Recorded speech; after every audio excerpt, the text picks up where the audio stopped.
Mark Stock, the founder of Stock Auction Realty, is joining us. In fact, we caught up with him here at Husker Harvest Days. So, Mark, we talked about machinery. Let's talk about another red-hot market. That's the farmland market. I think last time you and I talked, it's still red-hot. They're not making any more of it. A lot more of it is being consumed here by the expansions of the big cities. But it's also in the hands of people who don't need to sell land. So when something does come up for sale, there's a lot more eyes wanting to buy it than ever before. We've got a lot of folks that are wanting to invest in farmland from outside the ag sector. The investors are back.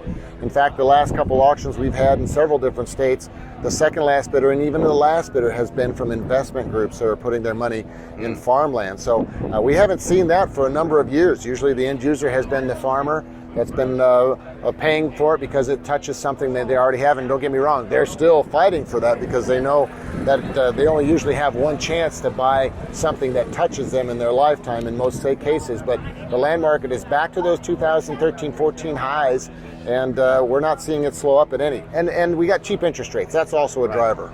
We've seen the last few sales in Iowa have gone astronomical, $14,000, $16,000 an acre. Those of us in the Great Plains and grew up and farmed in the Great Plains just can't hardly comprehend that.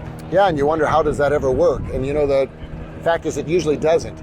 They just own it because it's a long-term investment, and then probably in 10 years that $16,000 ground is going to sell for $20,000 or $22,000. It's hard for us to fathom how that works, but that's just the way the stair-stepping of the land usually goes. All right, before we wrap it up again, full circle, going with the real estate, if folks maybe have now inherited some ground, say, hey, you know what, it's a great investment, but I kind of need some cash, or folks are saying, hey, I've had a good run at farming, I've got some pretty clean equipment, I've always taken care of it. Quickly go through the process of how you can line them up and get them taken care of. Well, it's pretty simple because we have our reps and our real estate agents and our equipment reps. They all live in the areas in which they serve. So we've got 300 now scattered across the United States, and they each cover just a couple counties at best on the equipment side, maybe a few more counties on the real estate side. But if you have something you would like to sell, if you reach out to those reps, they'll come out to visit with you in person, and they'll show you the program. Land usually is a 7-week program. Machinery is usually about a 6-week program, bare minimum. The longer time you give, the better results you're going to have because equipment needs to be prepped and staged well. The land, obviously, we like a lot of drone videos. We like the growing segment of it, but it's pretty simple and easy to use our business because our agents, our reps are trained to make it easy for you. What's going to be the hottest piece of equipment into the fall? The hottest piece of equipment in the fall, probably planters. Okay. Believe it or not, planters, because you can't get a new one. And we're still seeing a lot of these grain trailers and the grain handling equipment really, really hot now, too. All right, Mark, again, website?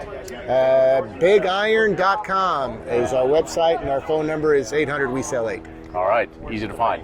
Mark Stock, the founder of Stock of, I almost got that one. I'm going to start this again. We'll cut this in. That's Mark Stock, the founder of Big Iron Auction Realty, joining us. Stay with us. We'll have more coming up.